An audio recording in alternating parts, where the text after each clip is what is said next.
Between August 1942 and February 1943, roughly 2 million soldiers and civilians faced the deadliest battle in human history at Stalingrad, encountering starvation, frostbite, relentless street fighting, and almost certain death. The siege was merciless and unending, but for those trapped in the ruins, survival became a daily nightmare of rubble and warfare. Here's what life was really like during the Battle of Stalingrad. Hey, before we start, if you actually fall asleep to these, that's what they're for. So like or subscribe, tell me where you're listening from and what time it is. Comment below. Love seeing listeners from Texas to Toronto to Tokyo, all here at the same time. Well, not the same time. You know what I mean? Alright, let's head back to Stalingrad, 1942. Trust me, it's going to be quite a ride. But first, get comfortable. Seriously, adjust those pillows, pull up that blanket, because where we're going, you're going to want to be cozy. Your name is Alexei. You're 19 years old. You're about to die in Stalingrad. Well, probably. The odds aren't great, but let's not get ahead of ourselves. It's August 21st, 1942, and you're crossing the Don River with what's left of your rifle division. The Germans are coming. Everyone knows it. The whole city knows it. 500,000 people live in Stalingrad right now, and most of them are probably wishing they'd left when they had the chance. You didn't get a choice, obviously. You're a soldier. You go where they tell you to go. The dust is incredible, like you can't see 10 feet in front of you. Every step kicks up clouds of it, and it gets in your mouth, your nose, coats your teeth. The August heat is brutal. Sweat runs down your back, soaking through your tunic. Your rifle weighs about 1,000 pounds. Or maybe that's just how it feels after marching for 3 days straight. The guy next to you, Dmitri, keeps making jokes. Bad ones. Hey Alexei, you ever been to Stalingrad before? He asks. No, you say, saving your breath. Me neither. I hear it's nice this time of year. Very explode. You don't laugh. Nobody laughs. Dmitri doesn't seem to care. The Volga River stretches out ahead of you, massive and brown. On the other side, you can see Stalingrad hugging the western bank. Factories belch smoke into the sky. The tractor factory, the Red October steel plant, places that were making tanks and weapons just days ago. Still are, probably. The buildings look normal from here. Solid. Untouched. That's about to change. You cross the river on barges. They're packed so tight you can barely breathe. Men pressing against men, rifles jabbing into backs, everyone trying not to fall into the water. The Volga is wide here, maybe 1 kilometre across. That's a lot of open water, a lot of time to be a sitting target. But the German planes don't come. Not yet. You make it across. Stalingrad spreads out in front of you. The city runs for about 30 kilometres along the Volga, but it's narrow. In some places, only 3 or 4 kilometres deep. Squeeze 500,000 people into that space and you get a lot of apartments. Tall ones, 4, 5, 6 stories, lots of factories, lots of steel and concrete. Your orders are simple. Dig in, hold the line, not one step back. You've heard about Order 227. Everyone has. Stalin's order from last month. Not one step back. Retreat without permission and you get shot by your own side. Officers who retreat get sent to punishment battalions, which is basically a death sentence with extra steps. So yeah, no pressure. You're assigned to a position near the central part of the city, not right on the riverbank, but close enough. Your unit finds a partially bombed building, sets up in the basement. Someone finds a mattress. It's got springs poking through and smells like mould, but it's better than dirt. You almost laugh. Almost. Unlike your warm bed right now with its clean sheets and soft pillow. Unlike the safety you're wrapped in while you listen to this. Remember that feeling. Hold on to it.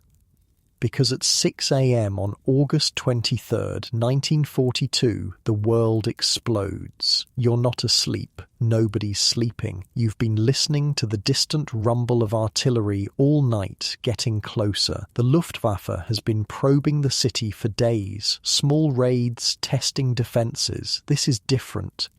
The sound hits you first. Not individual explosions, just one continuous roar, like the earth itself is screaming. The basement ceiling shakes, dust rains down. Someone's yelling, but you can't hear them over the noise. You scramble up the stairs, out into the street. The sky is black with planes. Not exaggerating, not being dramatic. The entire sky from horizon to horizon is filled with German bombers. Hundreds of them, maybe 1,000. They're flying so low you can see the black crosses on their wings. The bombs fall like rain. Buildings 3 blocks away just cease to exist. 1 second they're there. The next there's just a cloud of dust and fire where they used to be. The shock waves hit you in the chest, knock the air from your lungs. A woman runs past you, screaming. She's on fire, actually on fire. Her dress, her hair, she's just running, no direction, just running. A soldier tries to help her. Then the building next to them takes a direct hit and they both disappear into the fireball. The bombing goes on for hours. You've never heard anything like it, never imagined anything like it. The sound alone would drive you insane if you let it. So you don't let it. You focus on staying alive. That's it. That's the whole job. You find yourself in the basement again. Don't remember going back down. The building above you is being systematically destroyed. Each impact sends chunks of concrete crashing down the stairs. The whole structure groans like a dying animal. Dmitri is next to you, his face white with dust. "This is fine," he says. "Totally fine. Everything's fine."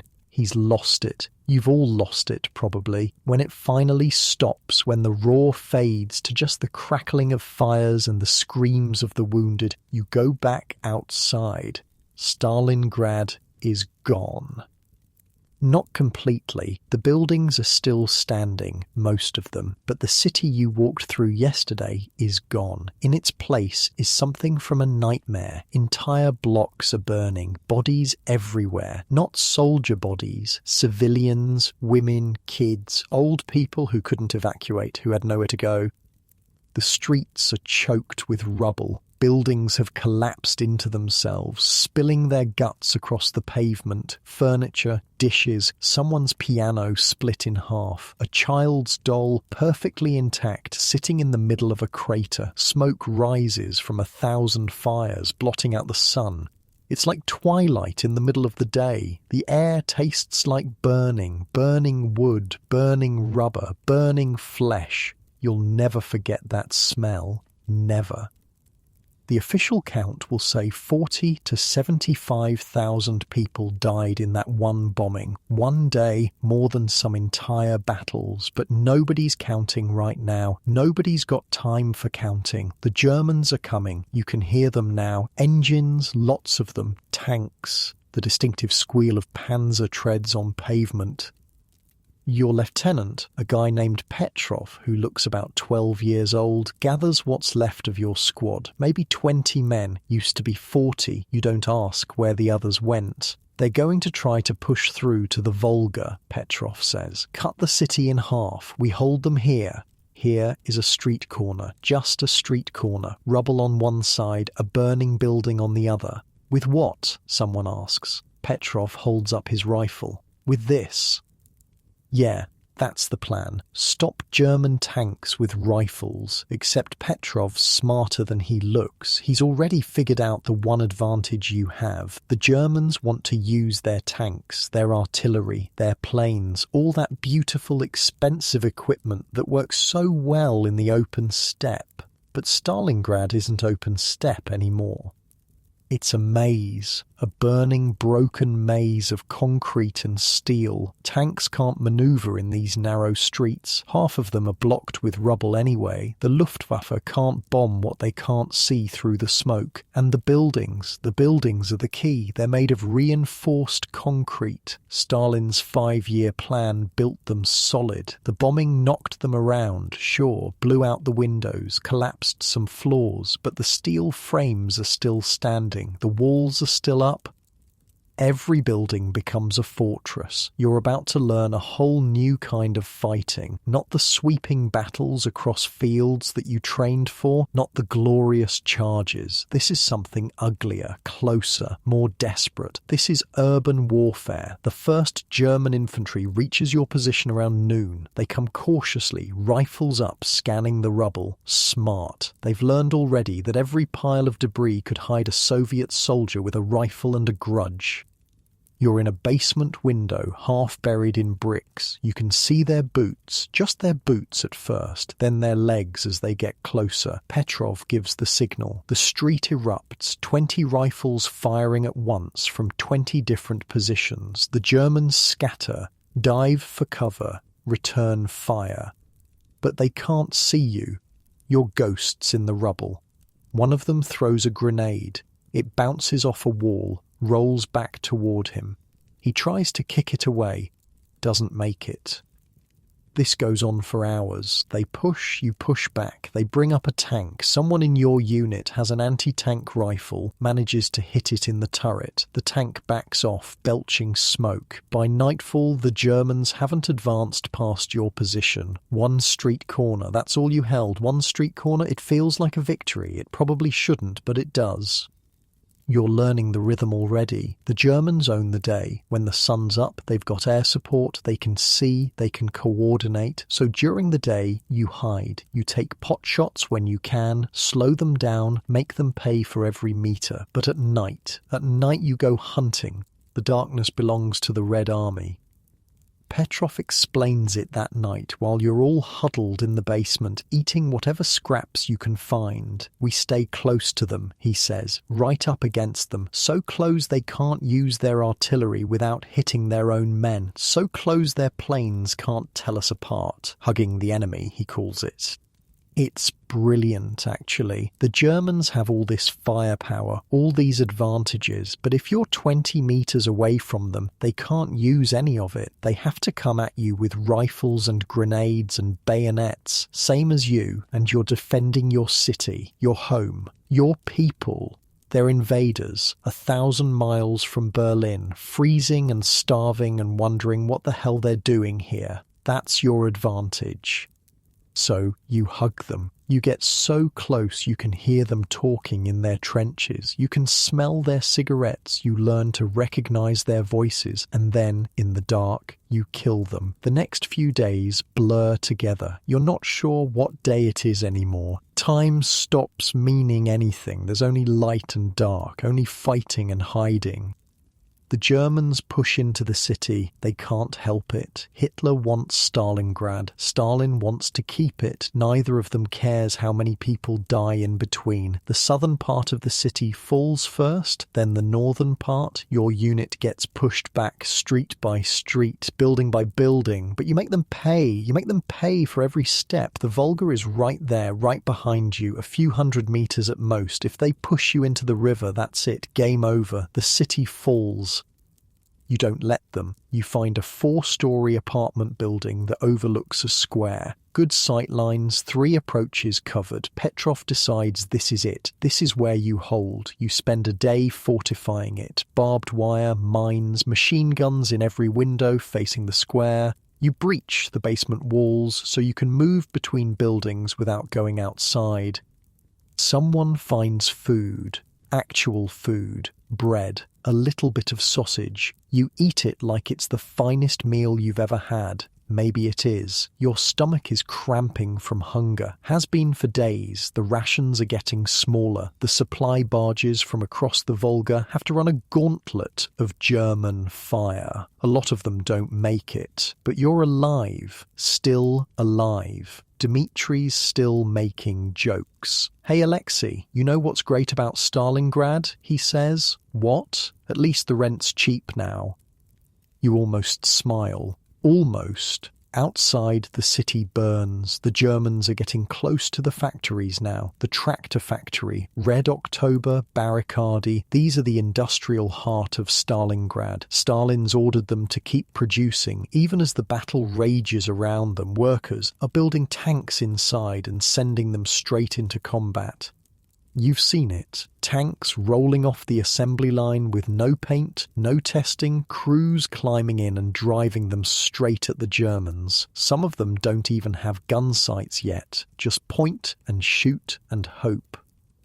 The Luftwaffe is overhead constantly now. You've learned to recognize the sound of different planes, the high-pitched scream of Stukas diving, the deeper drone of level bombers. They drop everything on you. High explosives, incendiaries. Sometimes they just strafe the streets with machine guns. You learn to move fast, sprint from cover to cover, never stay in one place too long, never bunch up. The rubble helps. It's everywhere now. Mountains of it, twisted steel beams jutting out like broken bones, craters big enough to hide a truck. You use it all. Every pile of bricks is a firing position. Every crater is a foxhole. Every basement is a bunker. The Germans are learning too. They're getting better at urban fighting, bringing up flamethrowers to clear buildings, using grenades more, moving in smaller groups, but they're also getting tired. You can see it in the way they move, slower, more cautious. They've taken massive casualties. For every block they gain, they're leaving 50, 100 bodies behind. And they're cold. September's ending, October's coming, the temperature's dropping at night. Frost on the rubble in the mornings. The Germans aren't ready for it. They're still wearing summer uniforms. Someone in Berlin decided the war would be over before winter. Oops. You've got winter gear, padded jackets, felt boots, thick gloves. Stalin learned from last year. The Germans didn't. At night you can hear them coughing, stamping their feet, trying to stay warm. You just wait in your positions, warm enough, patient. And when they get too cold, too tired, too careless, you strike. The days are getting shorter, darker sooner. That means more time for night operations, more time when you hold the advantage. Your building overlooks what used to be a park. Now it's just churned earth and dead trees. The Germans are dug in on the far side, maybe 200 meters away. At midnight, when it's darkest, Petrov takes 5 men and goes hunting. You're one of the 5. You blacken your face with soot. Move in absolute silence. The rubble helps, provides cover all the way across the park. You get within 30 meters of the German line before anyone notices. Then it's chaos. Grenades, rifle fire, screaming. You don't remember the specifics, just flashes. The muzzle flash of your rifle lighting up a German face, there and gone. The weight of a body hitting you, grappling, knife coming out, the wet sound it makes going in. You make it back. All 5 of you. The Germans are shouting, firing blindly into the darkness. You're already gone. Back in your basement, Dmitri is grinning. "Nice night for a walk," he says. You're shaking, hands trembling, adrenaline crash, but you're alive, still alive. The Volga is still behind you. The Germans are still in front of you. And tomorrow you'll do it all again, because this is Stalingrad, and Stalingrad doesn't fall. September turns into a meat grinder. That's what the guys are calling it, the meat grinder. You go in one end as a person, come out the other end as hamburger, if you come out at all. Your building, the one you've been holding for 3 days now, has changed hands twice. You lost it yesterday morning, got it back last night, left 8 German bodies in the stairwell. They're still there. Nobody's got time to move them. The smell is getting bad. Actually, the whole city smells bad now. Smoke and death and sewage. The water system's destroyed. Pipes burst everywhere. People are drinking from puddles, from the river, from anywhere. Boiling it if they're lucky. Just drinking it if they're not. You've got dysentery. Half your unit has dysentery. The other half has typhus. Or both. Dmitri's got both. He's still making jokes, though they're getting darker. Hey Alexei, you know what's great about dysentery in Stalingrad? What? At least you're losing weight, very slimming. The ladies love it. There are no ladies. The civilians who couldn't evacuate are hiding in basements. You see them sometimes when you're moving through the sewers, families huddled in the dark, kids with huge eyes staring at you like you're a ghost. Maybe you are. The Germans reached the Volga on the northern end of the city, cut right through to the river. Your unit, the 62nd Army, is now completely separated from the 64th Army to the south. You're on your own? Well, not completely on your own. Supplies still come across the Volga, barges, at night, running, dark, praying the Germans don't spot them. Sometimes they make it. Sometimes you hear the explosions in the dark and know they didn't. The rations are getting smaller. Used to get bread every day. Now it's every other day. Then every 3 days. Yesterday you got a fist-sized chunk of black bread that was more sawdust than wheat. You ate it anyway. Chewed it slow, made it last. Your stomach hurts all the time now. Empty, cramping. Your body's eating itself. You can feel it. Your ribs are showing through your tunic. Everyone's ribs are showing, but you're still alive. The Germans are pushing hard for the factories. The tractor factory is the big one. Huge, sprawling, still producing somehow. You've seen workers in there, building tanks while artillery shells explode outside. Wild, the finished tanks just drive straight out into combat. No paint, no testing. Fresh off the line and into the fight. Some of them don't last an hour, but some of them do. And that's what matters. September 27th. That's when things get interesting. There's this apartment building near the centre of the city. 4 stories, overlooks a big square. Your lieutenant, Petrov, is obsessed with it. Whoever holds that building controls the square, he says. Whoever controls the square controls the supply routes. Makes sense. Tactical sense, anyway. Problem is, the Germans currently hold it. Petrov gets ordered to take it back. He picks 30 men. You're one of them. Of course you are. You've survived this long, so obviously you're qualified for suicide missions. You attack at dawn. It goes badly. The Germans are dug in. Machine guns in every window. You don't even make it across the square. Bodies dropping left and right. Someone's screaming. You're crawling through rubble. Bullets snapping overhead. Then you're hit. Not shot. Not yet, but something explodes near you and the blast picks you up and throws you. You land hard, can't breathe. Your ears are ringing so loud you can't hear anything else. You look around, count the survivors. 4 out of 30. Dmitri's one of them. So is Petrov. So is a guy named Yakov, you don't know that well. And you. 4 men. Well, Dmitri says, spitting blood. This is going great.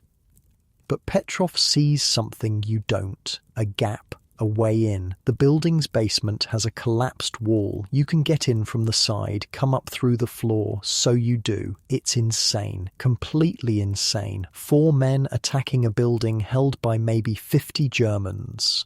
But it works. You come up through the basement like rats. Catch them by surprise. Grenades first, then rifles. The Germans panic, fall back to the upper floors. You hold the ground floor. Just hold it. That's all. Just don't die. Petrov gets on the radio, calls for reinforcements. "We've taken the building," he says, which is optimistic. "You've taken the ground floor. The Germans still own the rest of it." But reinforcements come. 20 more men, rifles, machine guns, anti-tank rifles. Some engineer brings mines and barbed wire. A woman shows up with medical supplies. Civilian just walks across the square under German fire like she's going to the market. Her name is Nina. She's a nurse. She sets up in the basement, starts patching up the wounded. "You've got a gash on your arm you didn't even notice." She bandages it. "You're lucky," she says. You almost laugh. Over the next week, you turn the building into a fortress. Wire everywhere. Mines in the approaches. Machine guns covering every window. You dig a trench connecting to the next building over so you can resupply without going outside. The Germans attack constantly. Multiple times a day. Infantry first, testing your defences. Then tanks. You've got anti-tank rifles on the roof. Guy up there named Pavlov, sergeant. He's got this system worked out. Lets the tanks get close, then shoots down at them. Hits the thin armour on top. They can't elevate their guns high enough to shoot back. Brilliant. You lose count of how many tanks burn in that square. The Germans bring up artillery, shell the building for hours. The walls crack but don't fall. Reinforced concrete. Stalin's 5-year plan strikes again. Between bombardments, you sleep on the floor, on insulation, on anything. The civilians are still in the basement. 10 of them. Families who couldn't evacuate. They just sit there, silent, while the world explodes above them. There's a girl. Maybe 7 years old. She doesn't talk, just stares. You don't blame her. Food is a problem. You're getting supplies across the trench from the other building, but it's not much. Bread rations get cut again. Now you're getting maybe 100 grams a day, about 3 slices. That's it. That's all you eat. You start eating things you shouldn't. Grass, tree bark. A cat shows up one day. Nobody talks about what happened to the cat. Your body is shutting down. You can feel it. No energy. Can barely lift your rifle. Your hands shake all the time, but you hold. The building gets a name. Pavlov's house, they're calling it, after the sergeant. He's technically not even in command anymore. Lieutenant Afanasyev showed up a few days ago, took over, but everyone still calls it Pavlov's house. You hold it for days, weeks. The Germans throw everything at you. Nothing works. General Chuikov, the guy commanding the 62nd Army, he's got this saying, "We're hugging them so tight they can't breathe." That's the whole strategy. Get so close the Germans can't use their artillery, can't use their planes, have to fight you hand to hand. It's working. Kind of. You're also dying. Slowly. But it's working. October comes in cold. Frost at night now. You can see your breath in the morning. The Germans are still in summer uniforms. You can hear them at night, coughing, stamping their feet, trying to stay warm. You've got a padded jacket. Feels like luxury. Dmitri got frostbite on his toes last week, but he's fine. Well, not fine, but alive. The factories are hell. The tractor factory falls, then Red October. The Germans take them floor by floor, workshop by workshop. You hear the stories from guys who fought there, rooms changing hands 5-6 times a day, fighting with knives and entrenching tools when the ammo runs out. One guy tells you about the grain elevator. 50 Soviet soldiers held a grain elevator for 4 days against hundreds of Germans. 4 days. The building got hit with artillery, caught fire, filled with smoke. The defenders just kept firing from the burning wreckage. When the Germans finally took it, they found 40 dead Soviets. The other 10 had fought to the last bullet, then died fighting hand to hand. Wild. You hear stories like that and think maybe you're not doing so bad. You're still alive, still holding your building. The Germans control most of the city now, maybe 90%. You're squeezed against the Volga, holding a strip of land maybe a few hundred meters deep. That's it. That's all that's left. Behind you is the river. In front of you is the entire German Sixth Army, and you're holding. The square in front of Pavlov's house is a graveyard. Bodies everywhere. German bodies, mostly. They attack in waves, you cut them down. Sometimes you have to go out at night and push the bodies aside. They're blocking your line of sight. You don't think about it. Can't think about it. They're just obstacles now. Objects to be moved. You're not a person anymore. Not really. You're a thing that shoots Germans. That's all. That's the whole job. Dmitri stops making jokes. That's when you know it's bad. When Dmitri goes quiet, you know you're in trouble. He's sitting in the basement one night, just staring at the wall. You sit next to him. You okay? You ask. Define okay? He says. You don't have an answer. Nina the nurse is still here, still patching people up. She's running out of supplies, out of bandages, medicine, everything. She's tearing up clothes to make dressings, using vodka to clean wounds. People are dying from infections. Small wounds that should heal just fester and kill. There's nothing she can do. You see her crying once, just once. Then she wipes her face and gets back to work. The civilians in the basement are quiet. They don't complain. Don't ask for anything. Just huddle together and wait for it to be over. The 7-year-old girl, the one who doesn't talk, she draws sometimes, with charcoal on the walls, pictures of houses, trees, a sun. Things that don't exist anymore. You watch her draw and try to remember what normal life was like. Can't quite manage it. This is normal now. Rubble and gunfire and hunger. This is just life. The Germans try a new tactic. Flamethrowers. They bring up flamethrower teams. Try to burn you out. You can see them coming across the square. These guys in bulky gear carrying tanks on their backs. Everyone aims for the tanks. The first one explodes before he's halfway across. The fireball is incredible. Takes out 3 other guys. The rest retreat. They try again the next day. Same result. After that, they go back to regular attacks. You've been in Pavlov's house for 3 weeks now. Feels like 3 years. Time doesn't work right anymore. Days blur together. You sleep when you can, eat when there's food, fight when the Germans attack. That's it. That's the whole routine. Your rifle is basically part of your body now. You sleep with it, clean it obsessively. It's the only thing between you and death. Well, that and luck. Mostly luck. A shell hits the building. 3rd floor. You hear it coming, that whistling sound, then the impact. The whole structure shakes. Dust and debris rain down. You run up to check the damage. The 3rd floor is gone. Just gone. A gaping hole where a room used to be. You can see straight through to the outside. 3 men were up there. You find 2 of them, bodies broken, buried in rubble. The 3rd one is sitting against a wall covered in dust. I'm okay, he says. I'm fine. He's not fine. His leg is bent the wrong way, bones sticking through. Nina comes up, takes one look, shakes her head. You're not fine, she says. I'm fine, he insists. He's dead by morning. Shock, probably. Or blood loss. Hard to say. You bury him in the basement with the others. The basement is filling up with bodies. Your guys, civilians, even a couple Germans who died during the initial assault. You try not to think about it. Outside, the temperature keeps dropping. The rubble is covered in frost every morning. The Volga is starting to freeze at the edges. Soon, it'll be solid ice. That's bad for you.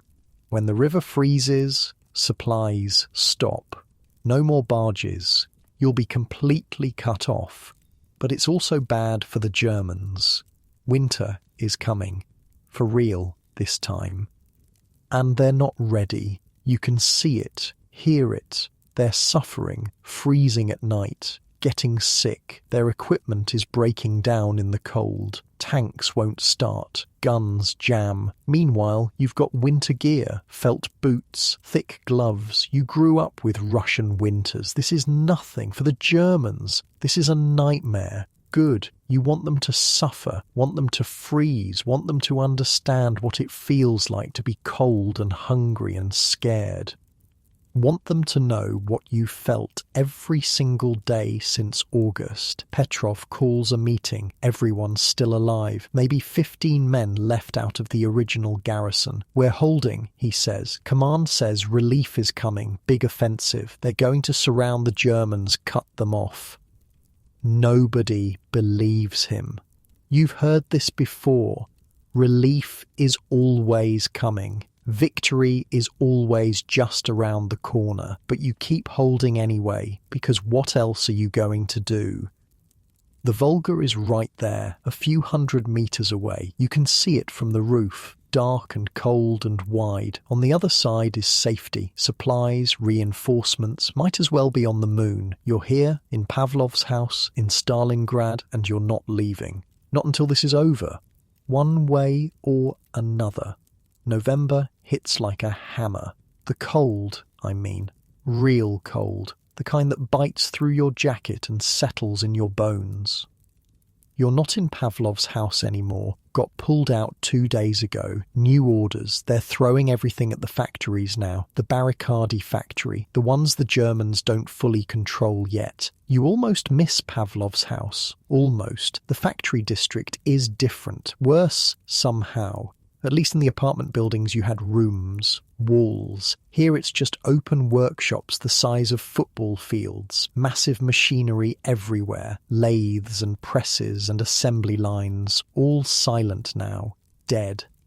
The Germans are on the other side of the main workshop, maybe 100 meters away. You can hear them talking, laughing sometimes, coughing a lot. Your position is behind a row of overturned metal workbenches. Not much cover, but better than nothing. Dimitri's still with you. Still alive somehow. The frostbite on his toes got infected, but Nina treated it before you left. Cut off 2 of his toes with a kitchen knife. No anesthetic. He bit down on a leather belt and didn't scream. Much. Hey, Alexei, he says now, his voice hoarse. You know what I miss? What? Everything. Yeah, that tracks. The factory fighting is a special kind of hell. During the day, you can't move. The Germans have machine guns set up with overlapping fields of fire. Step into the wrong spot and you're shredded. So you wait and you freeze and you try not to think about food.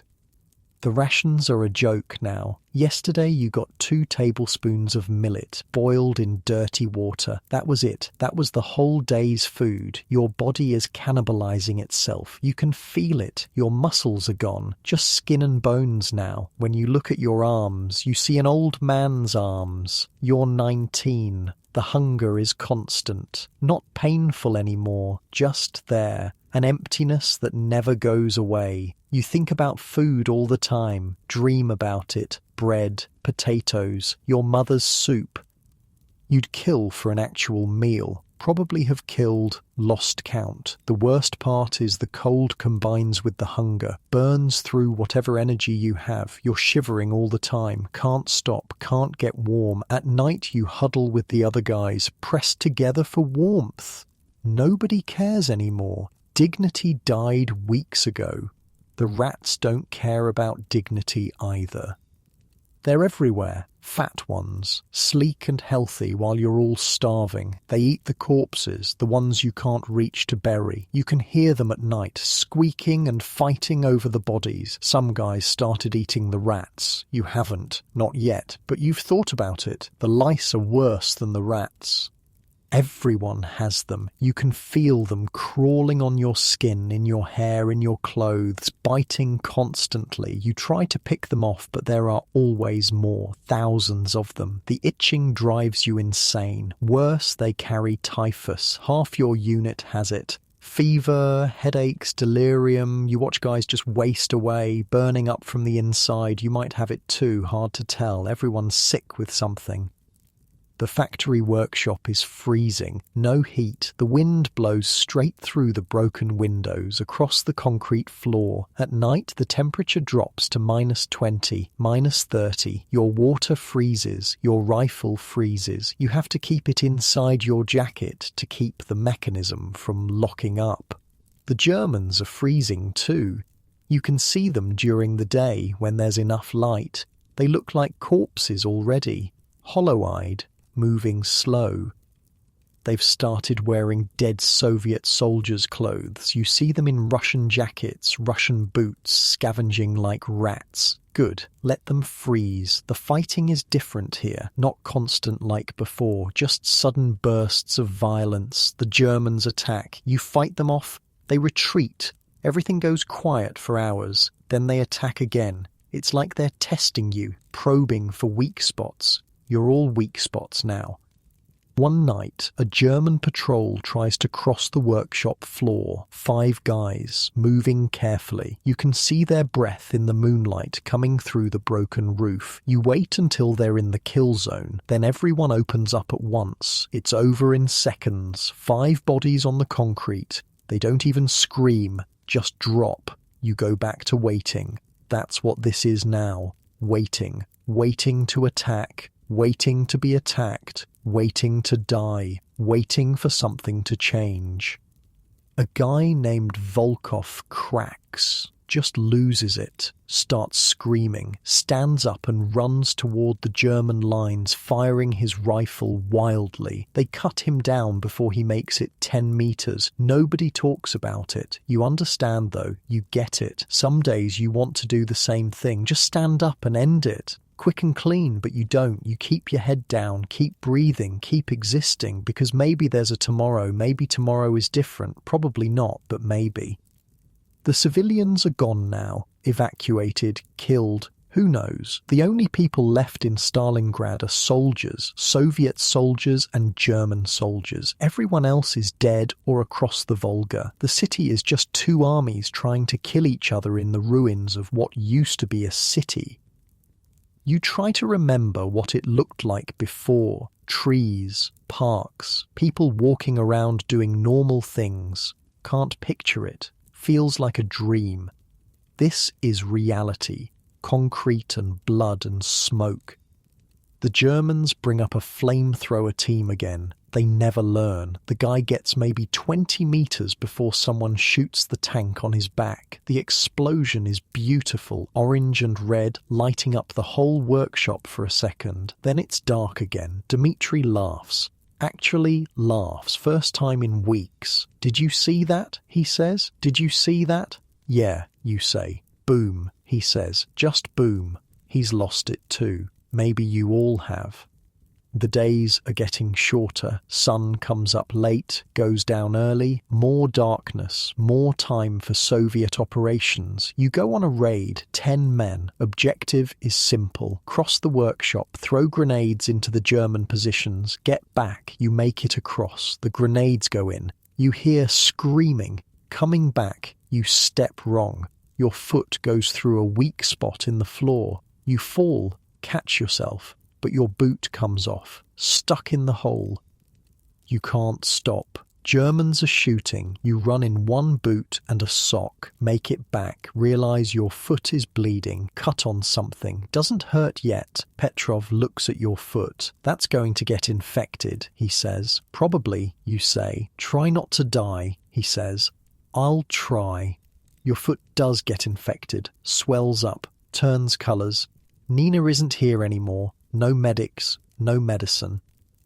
Dmitri pours vodka on it. You nearly bite through your lip. Then he wraps it in a strip torn from a dead German's shirt. "Good as new," he says. "Your foot feels like it's on fire, but you can still walk. That's what matters." The fighting intensifies. The Germans are desperate now. They've been trying to take Stalingrad for months, thrown everything at you, lost thousands of men, and you're still here.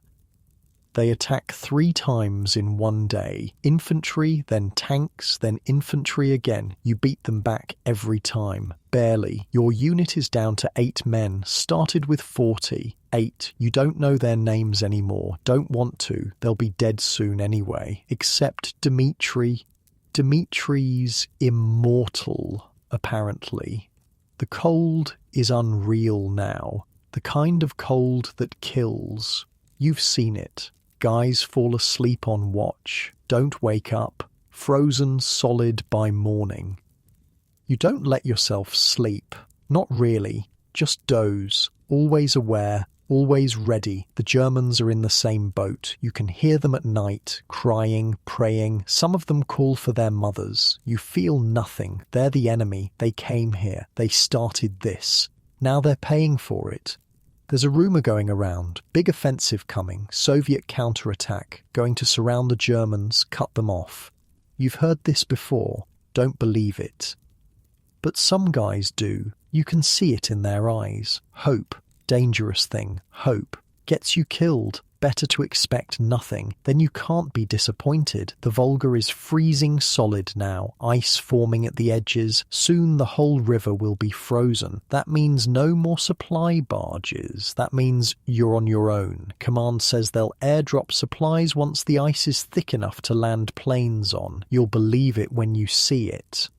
Food is basically gone. You're eating whatever you can find. Scraps. Boot leather. One guy boiled his belt and ate it. You catch a rat. Actually catch one. It's harder than it looks. They're fast. You kill it. Clean it. Roast it over a small fire. It tastes like the best thing you've ever eaten.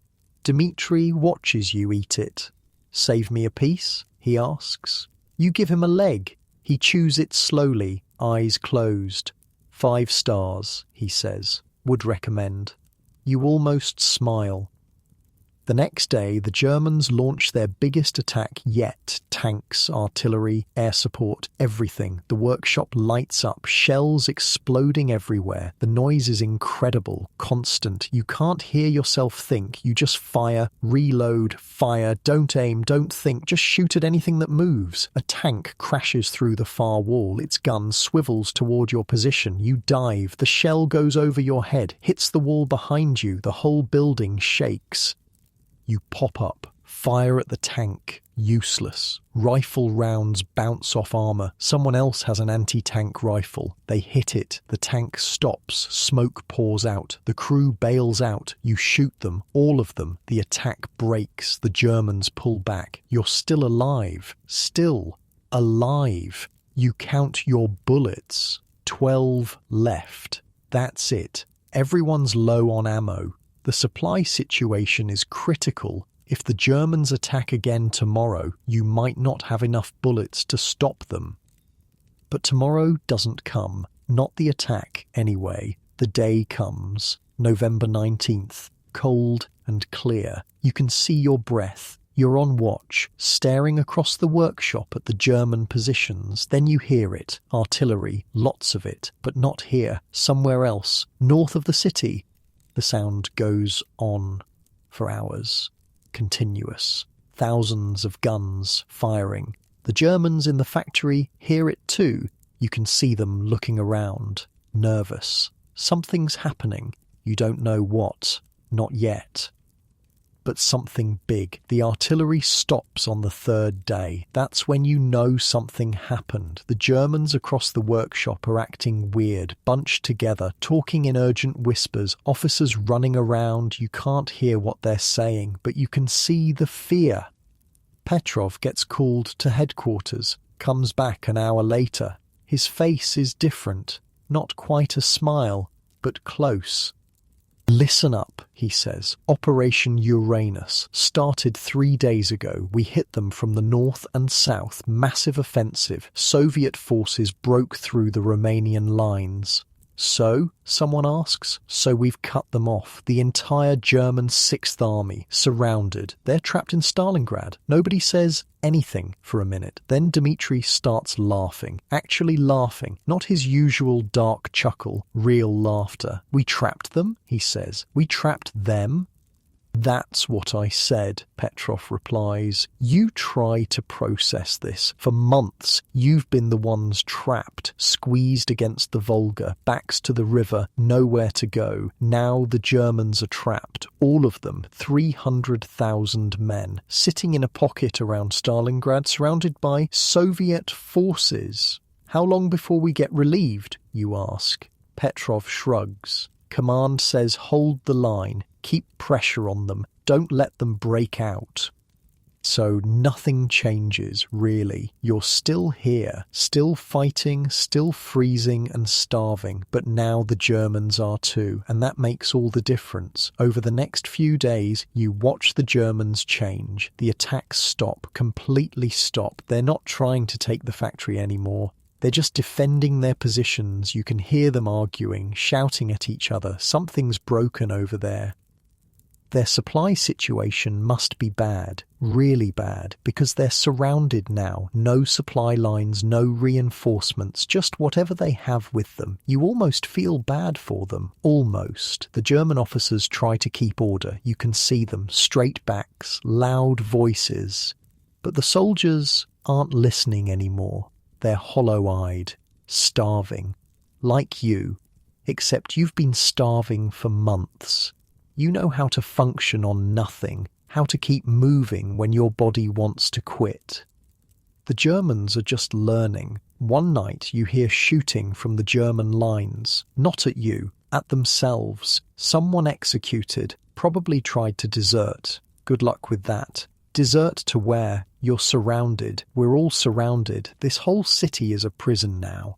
December comes. The cold gets worse. You didn't think it could get worse. You were wrong. -40, that's what someone says. -40 degrees. Your spit freezes before it hits the ground. Your breath comes out in clouds that freeze on your face. The Germans are dying from the cold now. You can see bodies in their trenches, frozen solid. They're not even burying them. No energy, no tools, just leaving them there. Your unit isn't much better. You're down to 5 men now. You, Dmitri, Petrov, and 2 others whose names you finally learned, Ivan and Boris, because it looks like they might actually survive. Maybe you all will. The Germans try to break out on December 12th. Not from your sector, somewhere south. You hear about it later. Some general named Manstein tried to punch through. Got close, real close, maybe 30 kilometers from the pocket. Then the Soviets stopped him. The Germans in Stalingrad waited for rescue, stayed in their positions, followed orders, and Manstein couldn't reach them, so they're still trapped. You start hearing planes at night, German planes, transport planes flying over the city, dropping supplies. The Germans cheer when they hear them. You can hear it across the workshop, actual cheering. But the drops are a mess. Half the supplies land outside the pocket. The Soviets get them. The other half lands in the wrong spot, all gets destroyed, and it's not enough. Not nearly enough. They'd need 500 tons a day to keep that army fed. They're getting maybe 100 on a good day. Do the math. The Germans are starving faster than you are now. Their rations get cut, then cut again. You know, because prisoners tell you. Yeah, some are surrendering now, not many, just the smart ones. They talk about eating horses, all the horses, down to the last one. Now they're eating the leather, the saddles, the harnesses. Sound familiar? You've been there, done that, got the scars. But you had months to adapt, to learn how to survive on nothing. They've got weeks. The German soldiers across the workshop look like skeletons now. You can see their bones through their stolen Soviet uniforms, see their skulls under their skin. They look like you. Christmas comes. The Germans have this tradition. Christmas Eve is a big deal for them. Sacred. You can hear them singing, actually singing. Christmas carols in German, voices drifting across the frozen workshop. Silent night, holy night. It's eerie, beautiful and terrible at the same time. Dmitri listens. His face is strange. My grandmother was German, he says. She used to sing that. You didn't know that. You don't say anything. Just listen to the singing. When it stops, the silence is worse. On Christmas Day, 1,300 Germans freeze to death. Just freeze in their positions at their posts, too weak to move, too cold to survive. The temperature hits -45. You make it through the night by huddling with the others, 5 bodies pressed together under every blanket and coat you have, breathing on each other, sharing warmth. It's the only way. In the morning you check on the others. Everyone's alive. Barely. Ivan lost 3 toes to frostbite. Boris can't feel his fingers, but they're breathing. That's a win. The Germans try offering supplies to any Soviet soldiers who'll defect. Bread, meat, warm clothes. Nobody takes it. Where would you go? Into the pocket? Into the trap? You'd rather starve out here with a chance than starve in there with none. The new year comes. 1943. You made it. You're still alive to see another year. Crazy. Petrov breaks out some saved vodka. Just a capful each. But it burns, going down. Warms you from the inside. To survival, he says. To survival, you all echo. The Germans don't celebrate. They're too busy dying. The Luftwaffe planes stop coming as often. The weather's too bad. The Soviets are shooting them down. The airlift is failing. You can see it in the Germans' faces. The hope draining away, being replaced by something else. Resignation. They know they're dead, just don't know when. January brings the final push. Soviet forces launch a new offensive, not trying to break in, trying to crush the pocket, squeeze it until it pops. The artillery is constant now, days and nights of shelling. The pocket is shrinking, Germans getting pushed into smaller and smaller areas. Your factory changes hands one more time. The Germans lose their last positions. Just give them up. Retreat. You walk through their old trenches. It's a cemetery, bodies frozen in place, some sitting up, some lying down, some in positions that don't make sense until you realise they died mid-motion and just froze that way. You find their ration depot, empty cans, a few frozen potatoes, some mouldy bread. This is what they were living on. No wonder they're dead. You find a diary on one body. German officer. You can't read German, but Petrov can a little. He flips through it, reads some entries out loud. December 15th. Rations cut again. Men are eating the horses. December 24th, Christmas Eve. Many men weeping. No food for 3 days. January 3rd. Cannot feel my feet. My command has lost half its strength to cold and starvation. January 10th. We are abandoned. That's the last entry. You look at the frozen body. Wonder who he was, if he had a family. If they know he's dead yet, then you stop wondering. He's the enemy. He came here to kill you.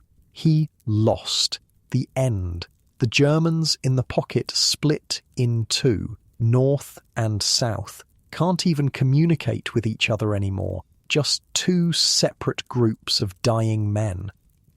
The Soviets offer surrender terms. Good ones. Medical care, food, repatriation after the war. The German commander, some guy named Paulus, asks Hitler for permission to surrender. Hitler says no, fight to the last man, last bullet, for the glory of the Reich. So they keep fighting, keep dying for nothing. You almost respect them for it, almost, following orders even when the orders are insane, even when their leaders abandoned them. Then you remember all the Soviet soldiers who died following insane orders. Remember Order 227, not one step back. Yeah, orders are orders. Doesn't matter which side you're on. Another German patrol tries to surrender. 5 guys, hands up, white flag. You let them come across. Disarm them. Give them to the rear echelon. They can barely walk, literally skeleton thin, eyes sunken in their skulls, frostbitten, covered in lice. One of them cries when you give him bread, just sobs, stuffs it in his mouth with shaking hands. Danke, he keeps saying. Danke, danke.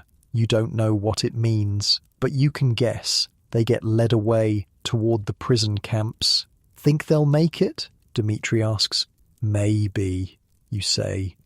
Better chance than staying. The German positions across the workshop are empty now, just abandoned. You can walk right through them. It's over. The factory is yours. The city is yours.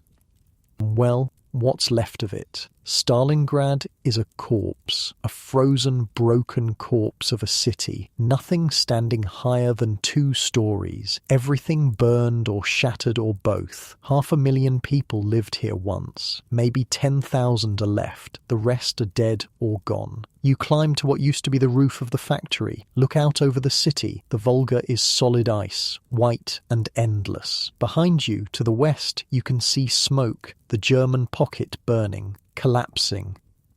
They're finished. You can feel it. This is the end, but you're still here, still breathing, still alive, against all odds, against everything. You survived Stalingrad, not all of it, not yet. There's still fighting, still Germans holding out, but you can see the finish line now, and for the first time in months you let yourself feel something other than fear. Hope, dangerous, stupid, probably going to get you killed, but there it is anyway. Hope.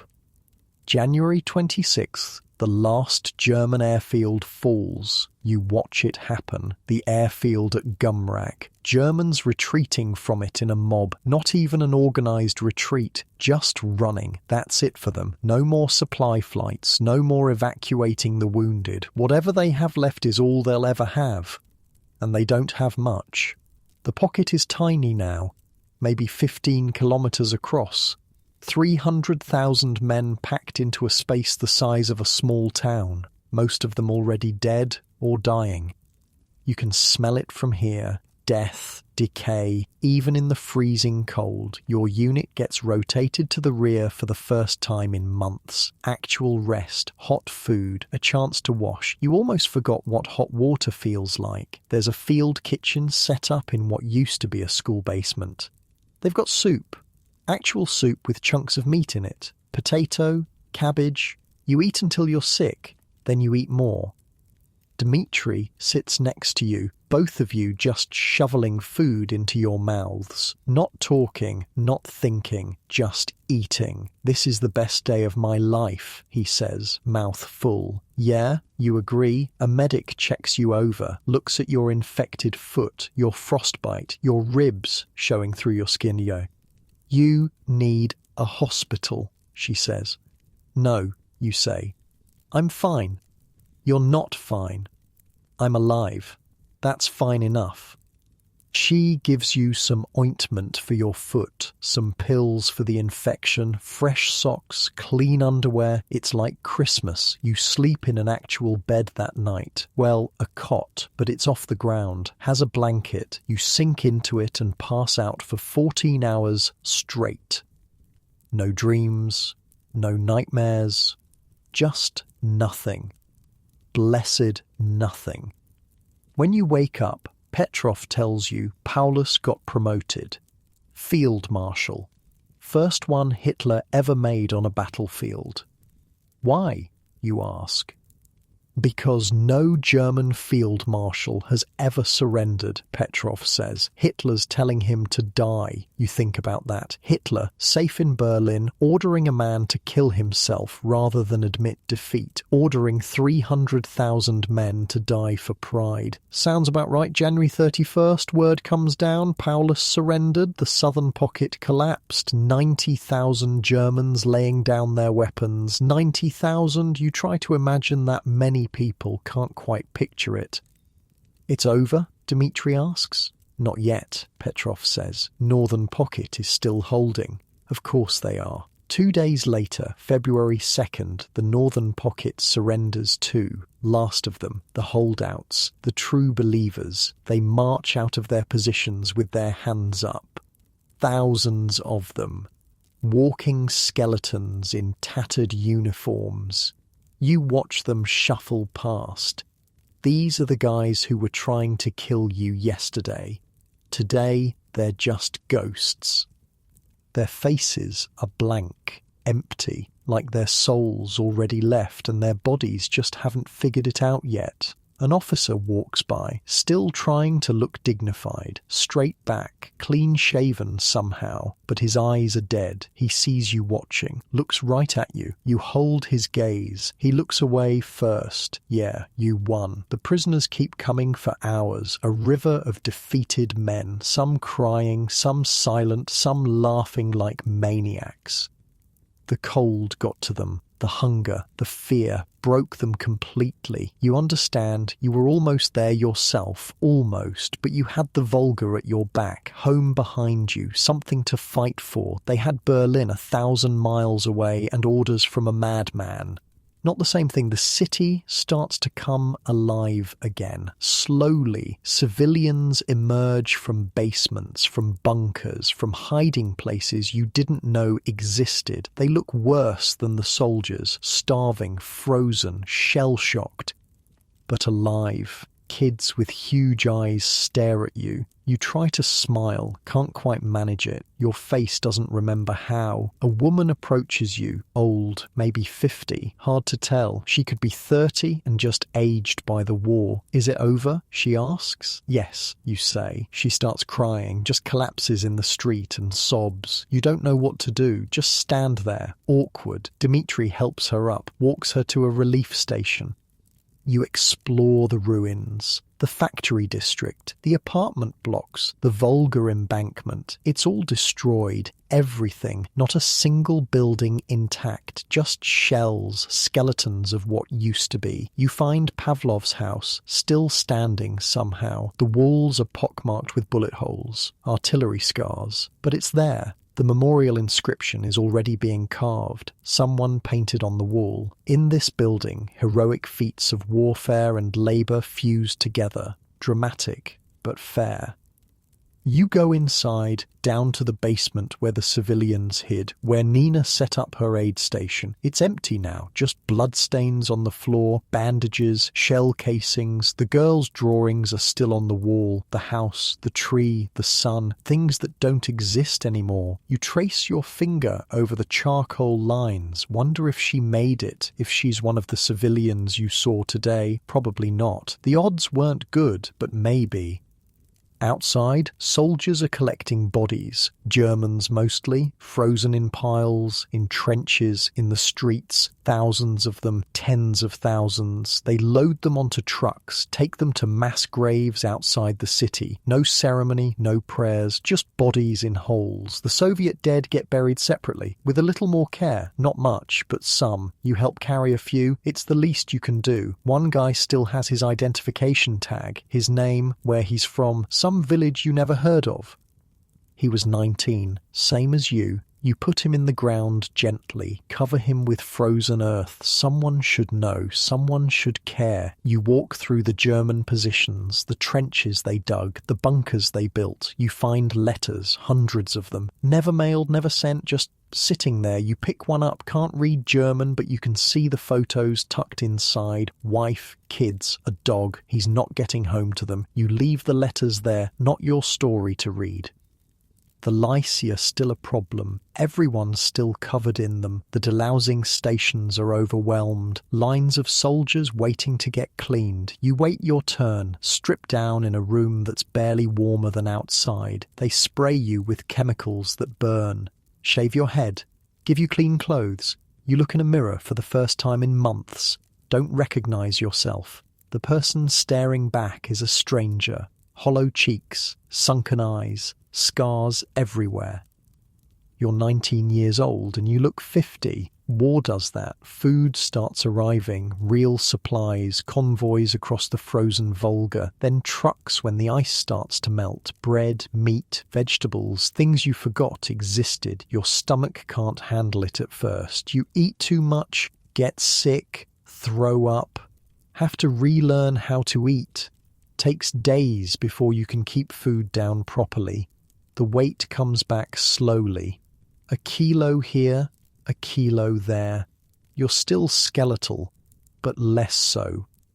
Dmitri fills out faster, always was bigger than you. Look at us, he says one day, fat and happy. You're neither. But compared to December, it's true. The casualty numbers start coming in. Rough estimates. They'll be counting bodies for months. Soviet losses, over 1 million. Dead, wounded, missing, gone. German losses, the entire Sixth Army, 300,000 men, 91,000 surrendered, the rest dead. Axis allies, Romanians, Italians, Hungarians, hundreds of thousands more. Civilian casualties, at least 40,000 in the initial bombing, another 130,000 during the battle and after. Numbers so big they stop meaning anything. You knew 50 guys in your original unit, started with 50, ended with 5. That math you understand. The prisoners are marched to camps in Siberia. You watch them go. Columns of broken men shuffling through the snow. Most won't make it. Starvation, disease, the cold, the camps. Only about 6,000 will ever see Germany again, out of 90,000. Do that math too. You feel something like pity. Then remember the Soviet prisoners the Germans took, the ones who got starved deliberately, worked to death, shot. 3 million Soviet POWs died in German camps. 3 million. Your pity evaporates. They made their choices. Followed their leader into Russia, into Stalingrad. Now they pay. The medals start getting handed out. Hero of the Soviet Union, Orders of the Red Banner, commendations. Your whole unit gets medals. You get the Order of the Red Star for holding Pavlov's house, for surviving the factories. You pin it to your uniform. It's just metal. Doesn't mean anything. Except it does. It means you were here. You fought. You survived. That counts for something. Petrov gets promoted, lieutenant to captain. He deserves it. Kept you alive when smarter men would have gotten you killed. Dmitri jokes about it. Captain Petrov sounds fancy. Still the same guy, Petrov says. Yeah, but now you outrank us. Always did. Orders come through. Your unit is being reformed. Fresh recruits, new equipment, training for the next push west toward Germany. The war isn't over, not even close, but Stalingrad is, and you survived it. You, Dmitri, Petrov, Ivan, Boris, 5 out of 50. Those are your brothers now, the ones who made it through hell with you, the ones who understand what it was like. Nobody else will, nobody else can. You'll try to tell the story someday, try to explain what Stalingrad was. But words won't work, can't work. Some things you have to live through to understand, and you lived through it. Still don't know how. Luck, maybe. Stubbornness, the grace of something you don't believe in. Doesn't matter, you're here, you're alive, and that's enough. Your name isn't Alexei anymore, your name is Hans. You're 22 years old, from a small town outside Munich. You joined the Wehrmacht in 1940 because everyone was joining, because it seemed like the war would be over in a year, because Germany was winning. That was a long time ago. Now it's November 23rd, 1942, and you're about to realize you've been trapped.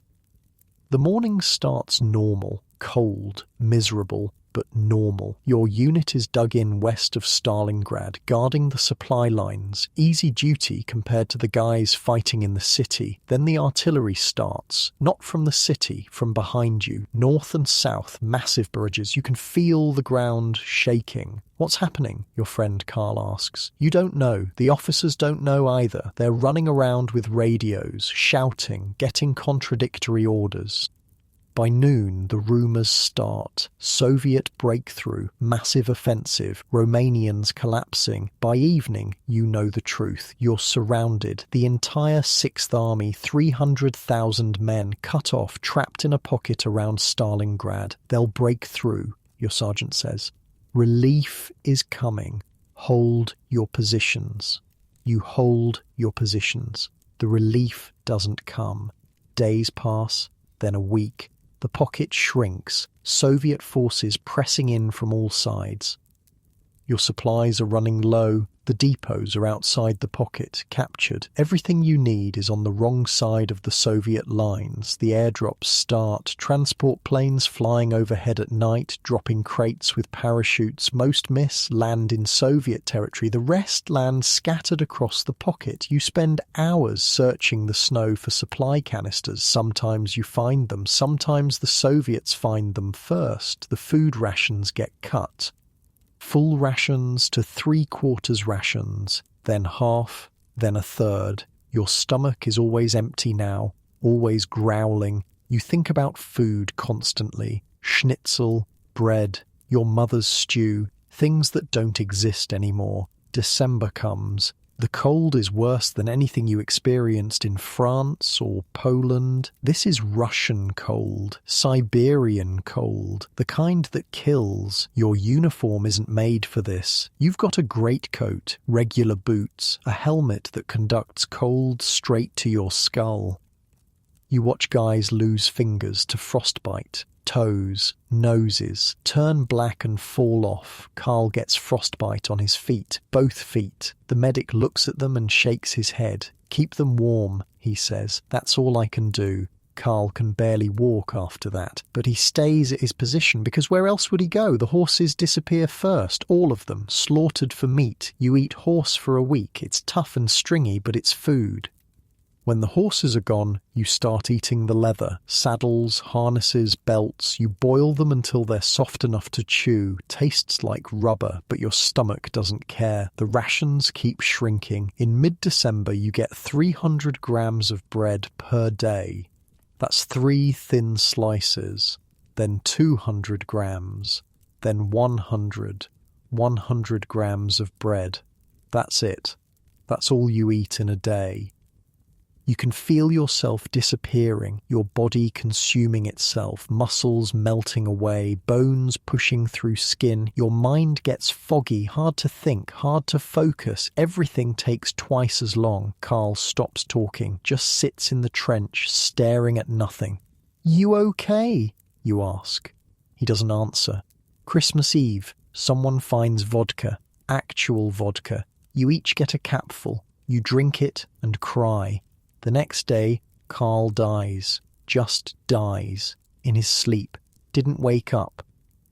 You check his pockets, find a photo, his wife and daughter, smiling. They don't know he's dead yet, won't know for months, maybe years. You take his rations for the day. He doesn't need them, you do. The wounded are piling up, guys with missing limbs, shrapnel wounds, frostbite so bad their feet are rotting. There's no medicine, no morphine, no bandages. The medics use strips of uniform to wrap wounds, use snow to clean them. Infections kill more than bullets now. A small cut turns septic. Fever, delirium, death. You've got a cut on your hand. Happened 3 days ago. It's red now, swollen, hot to the touch. You wash it with snow. Pour vodka on it when you can find any. Pray it doesn't get worse. It gets worse. The airlift is failing. You can see it. Fewer planes each night. Smaller drops. The Luftwaffe can't keep up. Can't deliver enough. You need 500 tons of supplies a day. You're getting 100, maybe. Do that math. New Year's comes, 1943. You're still alive, barely. The skin on your face is cracked and bleeding from the cold. Your fingers won't bend properly. Your stomach has stopped growling. Just aches. A deep, constant ache. You weigh maybe 50 kilos now. Lost 30 kilos in 2 months. Your uniform hangs off you like a scarecrow's clothes. Then the miracle rations arrive. That's what the officers call them. Miracle rations, new supplies, high-calorie meat paste, designed specifically for extreme conditions. You get a can, open it. The paste inside is brown and thick, smells okay, you eat it. It's rich, really rich, Fatty, like pure fat mixed with meat. Your stomach isn't ready, you throw up, try again, keep it down this time. Over the next few days, you eat the meat paste. Everyone does. Finally, some real calories, real energy. Then guys start dying. Not from wounds, not from cold, just dying on sentry duty, during roll call, mid-sentence. Healthy guys, well, as healthy as anyone can be. 1 minute they're fine, next minute they're dead. Nobody understands it. The officers are panicking. Poisoning, sabotage. A doctor arrives, performs autopsies, takes samples, figures it out. The meat paste, it's the meat paste. Too much fat. Your body's adapted to starvation, started burning your own fat for energy, got really efficient at it. Then suddenly you're eating pure fat. Your body goes into overdrive, burns through your remaining fat reserves so fast you just die, starved to death by food. The irony would be funny if it weren't so horrific. The meat paste gets recalled, back to regular starvation. At least that kills you slowly. Your infection isn't getting better. Your hand is swollen twice its normal size. Red streaks running up your arm. Blood poisoning, sepsis. You know what that means. The medic looks at it. I can amputate, he says. No tools, you say. I have a knife.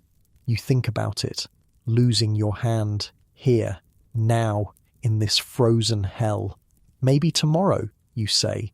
Tomorrow you can't find the medic. He died during the night, froze to death in his sleep. Your hand gets worse. Fever sets in. Everything gets hazy. You're hot and cold at the same time. Shivering but sweating. Someone gives you water. You drink it. Can't remember who it was. The pocket keeps shrinking. Soviets pushing in from all sides. You retreat, then retreat again, giving up ground you fought for, ground guys died for. Doesn't matter now. Just stay alive. Just survive one more day. The airfield at Gumrak falls. That's the last one. No more flights, no more supplies, no more evacuating the wounded. You're sealed in, buried alive in the snow and ruins. General Paulus sends a message to Hitler, asks permission to surrender, to save the army, to save the men. Hitler says no, fight to the last bullet, for the fatherland. Easy for him to say. He's in Berlin, warm, fed, safe. You're here, freezing, starving, dying. January 26th, or maybe 27th. You've lost track. The days blend together. Someone says Paulus got promoted, field marshal. Hitler made him a field marshal. Why? Someone asks. Because no German field marshal has ever surrendered, another guy says. It's an order to die. Everyone goes quiet. You're being ordered to die. For what? For Hitler? For Germany? For a city 1,000 miles from home? You don't believe in it anymore. Can't remember if you ever did. January 31st. The rumours spread fast. Paulus surrendered. The southern pocket collapsed. Officers are destroying documents, burning papers, preparing for the end. Your sergeant gathers everyone, maybe 20 guys left out of a company that started with 150. We're surrendering tomorrow, he says. Orders from high command. Lay down your weapons. March to Soviet positions. Hands up. Nobody argues. You're too tired, too hungry, too dead already. That night you can't sleep. Tomorrow you'll be a prisoner. Or dead, probably both. You think about home, your parents, your little sister. Wonder if you'll ever see them again. Probably not. February 2nd, dawn. Your sergeant has everyone line up. Destroy your weapons, he orders. Leave them here. We're walking out. You smash your rifle against a rock. Break it. Leave it in the snow. The walk to Soviet lines takes an hour. You move slowly, can barely walk, leaning on each other. Soviet soldiers wait at a checkpoint. Rifles ready. They look shocked when they see you. You must look like death, because you are. Walking death. They disarm you, search you, take your coat, your boots, everything. March, they order in broken German.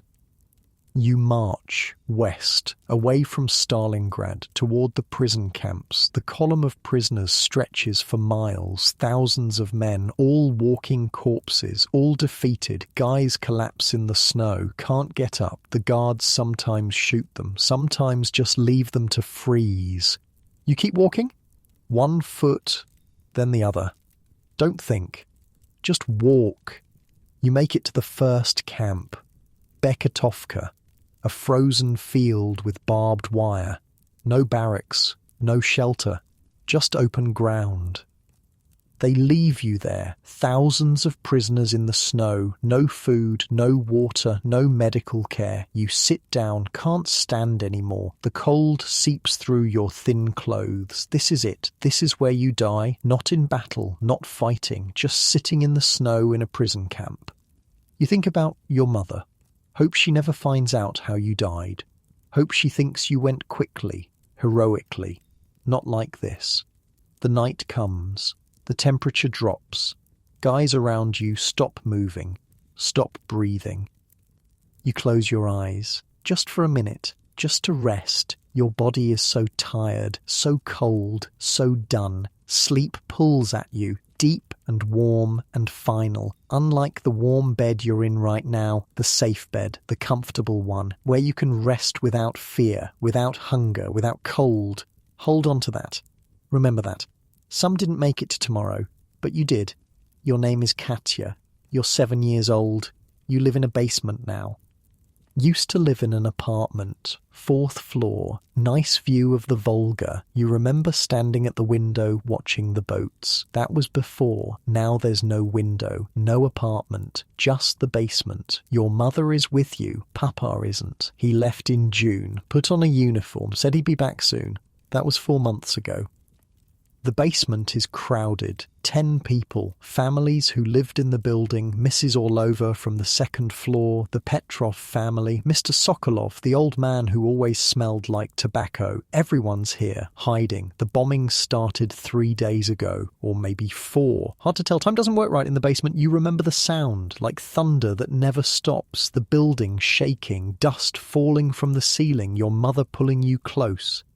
"It's okay," she whispered. "We're safe down here." You didn't believe her, still don't, but you stopped crying. Crying doesn't help. The first time you went upstairs, you didn't recognize your apartment. The walls were gone, just gone. You could see the sky through holes in the ceiling. Your bed was buried under rubble, your toys, everything. Mama found your doll, Clara. She was dirty, but okay. You've kept her close ever since. The soldiers came on the 4th day, or maybe the 5th. Soviet soldiers. They looked tired, scared, young. One of them, a boy named Alexei, smiled at you. "Hey there, what's your name?" You didn't answer. Mama taught you not to talk to strangers. "It's okay," Mama said. "You can tell him." "Katya," you whispered. "Nice to meet you, Katya. We're going to defend this building, keep you safe." You wanted to believe him. The soldiers set up positions upstairs, machine guns in the windows, barbed wire outside. You could hear them working, shouting orders, dragging heavy things across the floor. Then the Germans came. You've never seen a German before. Mama always talked about them like monsters. But when you peek up the stairs during a quiet moment, you see they look like regular men, just in different uniforms. That's scarier somehow. That regular men can do this. The fighting starts and doesn't stop. Explosions, gunfire, screaming. The whole building shakes. You hide in the corner with Clara. Put your hands over your ears. Close your eyes. Doesn't help. The noise gets through anyway. A woman appears in the basement one day. A nurse. Nina. She's young. Maybe 20. She sets up in the corner. Bandages. Medicine bottles, a table made from boards. The wounded soldiers come down, bleeding, missing pieces, making sounds you've never heard people make.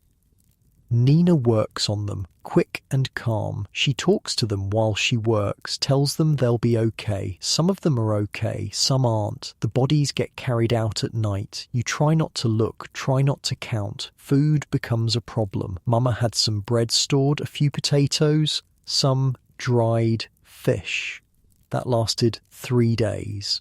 Then it was gone. The soldiers share their rations sometimes. A piece of bread, a handful of grain, not much. They don't have much. You get hungry, really hungry. Your stomach hurts all the time. Mama says you'll get used to it. You don't. You find a piece of charcoal one day, black and crumbly. You pick it up, look at the basement wall. Nobody's using that wall. You draw a house, like your old apartment, with windows and a door, flowers in front. Mama sees it, doesn't say anything, just watches. You draw a tree next to the house, then a sun, a bird, things you remember from before. The days blur together. Wake up, eat a tiny bit of food if there is any. Listen to the fighting, sleep when you can. The soldiers change, new ones come, old ones leave or die. Alexei is still here. You see him sometimes. He always asks how you're doing. Good, you lie. He knows you're lying, but he smiles anyway. October brings cold. You can feel it seeping through the walls. The basement was warm before. Underground stays warm, but not anymore.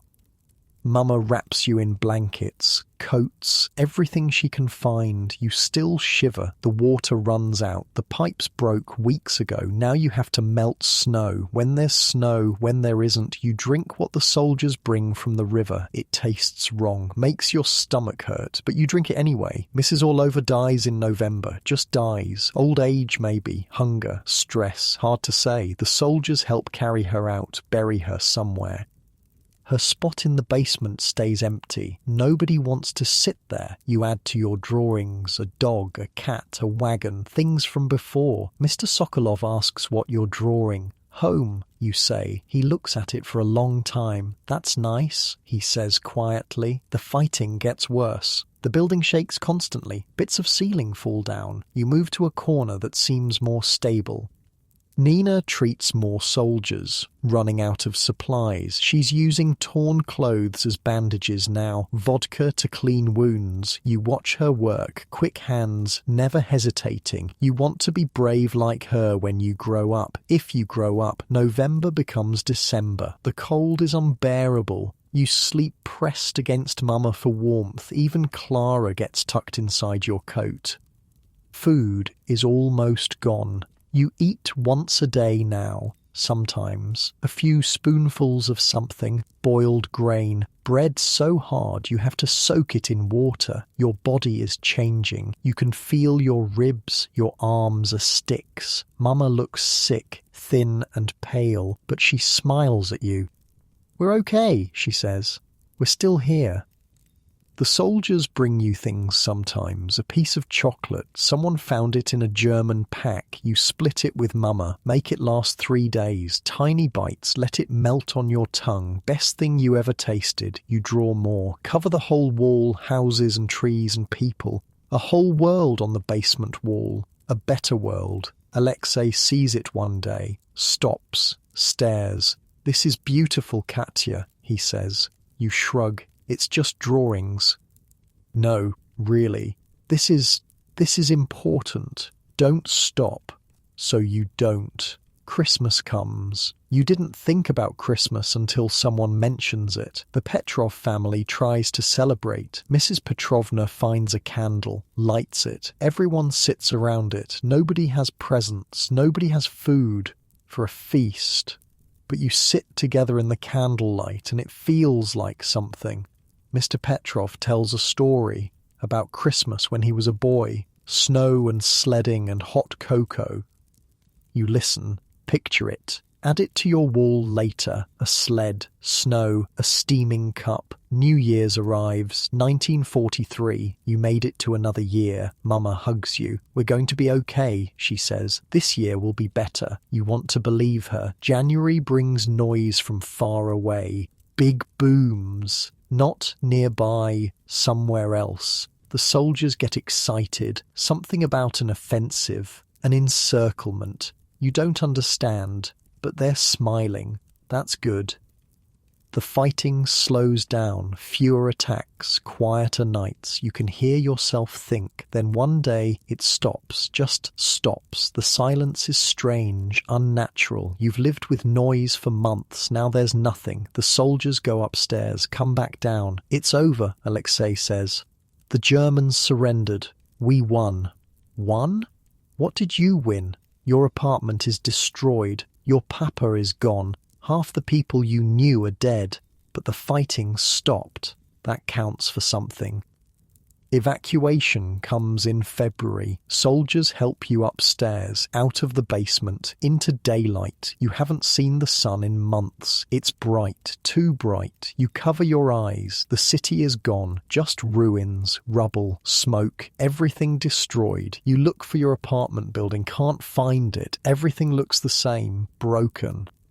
They take you across the Volga, on trucks. The ice is thick enough now. You ride in the back, pressed against Mama. Other civilians around you, all quiet, all staring. On the other side is a camp, tents, food stations, medical care. A woman gives you soup, real soup with vegetables. You eat it slowly, haven't had real food in months. It makes you sick. You throw up. Try again. Keep it down the second time. Mama cries when they give her bread. Just sobs. The woman at the station hugs her. It's okay, the woman says. You're safe now. A doctor checks you, shakes his head. Malnutrition, dehydration, likely hypothermia damage, but she's alive. Will she be okay? Mama asks. In time, he says. With food and rest, yes, she'll be okay. You stay in the camp for a week, slowly eating more, slowly getting stronger. Your body doesn't know how to be warm, how to be full, has to remember. Other children are there, survivors. You try to play with them, can't quite remember how. It's been so long. You draw instead. Find some paper, a pencil, draw your basement, the soldiers, Nina, the wall with all your pictures. Someone says you're going to Siberia. To live with relatives. Somewhere safe. Somewhere away from the war. You don't want to go, but you don't want to stay either. Stalingrad isn't home anymore. Home doesn't exist. Before you leave, you ask about Alexei, the soldier who was kind to you. He's alive, someone says, transferred to another unit, heading west. Good, he deserves to live. On the last day, you go back to see the basement. They let you, with supervision. Your drawings are still there. On the wall, the house, the tree, the sun, all of it. You touch them. Remember drawing each one. Remember why. Can I take them? You ask. They're on the wall, Mama says gently. I know. You take out your pencil, draw one more thing, right in the centre, a girl holding a doll, smiling, you from before. When smiling was normal, then you leave. The truck takes you away from Stalingrad, away from the ruins, away from the basement that kept you alive. You watch the city disappear behind you, smoke rising from the rubble, soldiers moving through the streets. You're 7 years old. You survived the deadliest battle in history.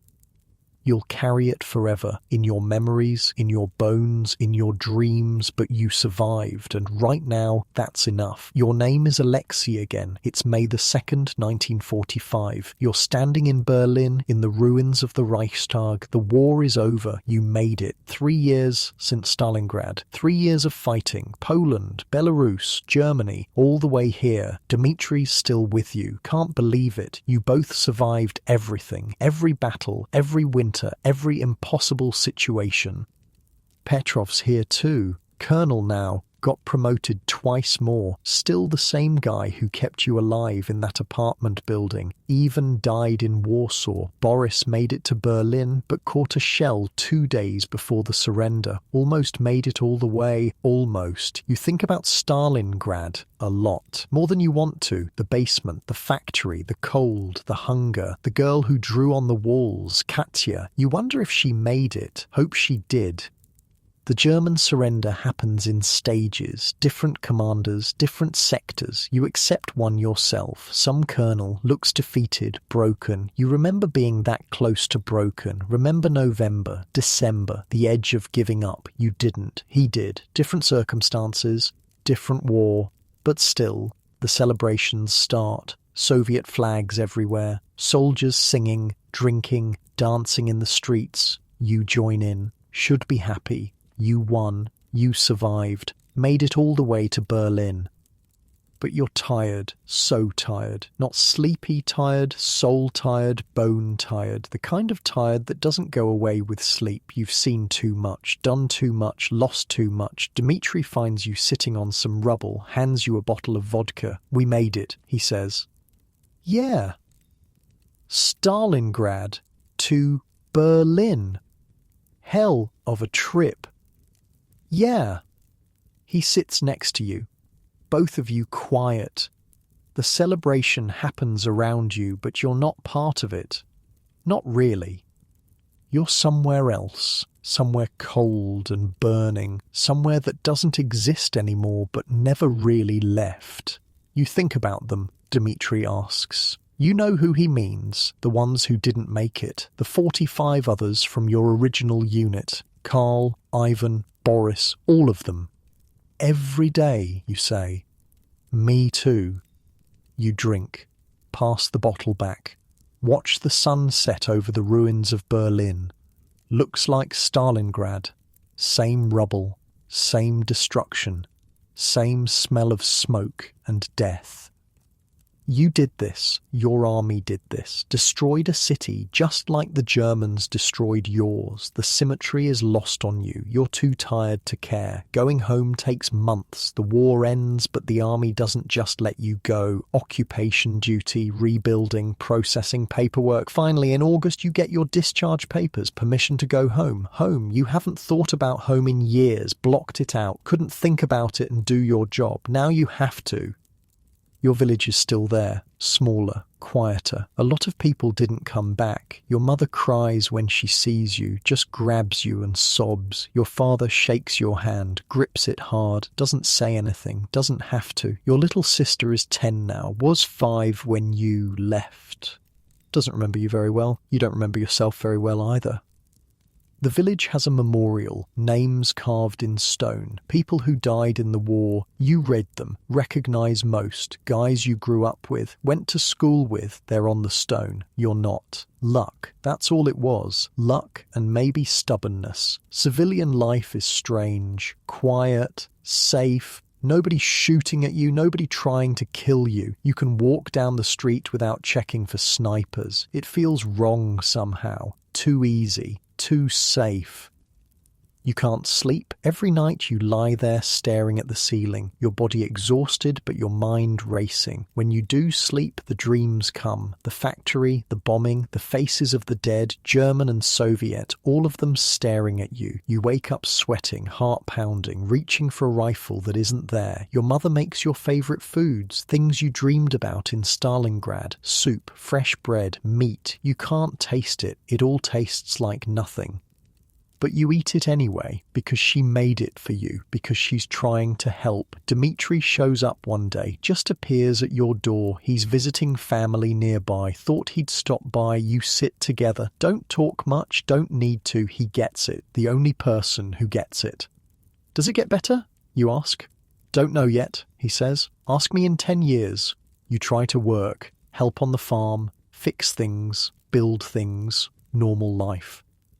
But your hands shake, your concentration wanders, you're there but not there. People thank you for your service, call you a hero. You don't feel like a hero. Heroes are the ones who died. You just got lucky. The nightmares continue years later, decades later. They never fully go away, but they get quieter, less frequent, more manageable. You learn to live with them, learn to live period, find small joys, small victories, a good harvest, a sunny day, your sister's wedding. Life rebuilds itself, slowly, imperfectly. but it rebuilds. You never talk about Stalingrad. Not really. People ask. You give them the simple version, the sanitized version. What actually happened stays locked inside. Too big, too heavy, too much. Dmitri visits sometimes. You sit together, sometimes talk, sometimes don't. Just exist in the same space. Two people who understand. Petrov writes letters, moved to Moscow, got married, has kids, living a full life. Good. Someone should. Years pass, the world moves on, the war becomes history, then memory, then stories people tell. You get old, watch your hair go grey, your body slow down. The young people look at you and see an old man. You look in the mirror and see that 19-year-old kid in Stalingrad. Scared, hungry, trying to survive. He's still in there. Will always be in there. Your village builds a museum. Small one, local history. They ask if you'll donate something, your medals, your uniform. You give them a photo, you and Dmitri, taken in 1946, both of you young still, both of you trying to smile. Tell them, you say to the curator, tell them we were just trying to live, that's all, not trying to be heroes, just trying to survive. She promises she will.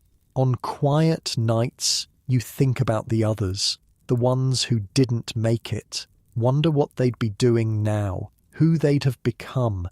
Karl might have been a teacher. Ivan talked about opening a shop. Boris wanted to see the ocean.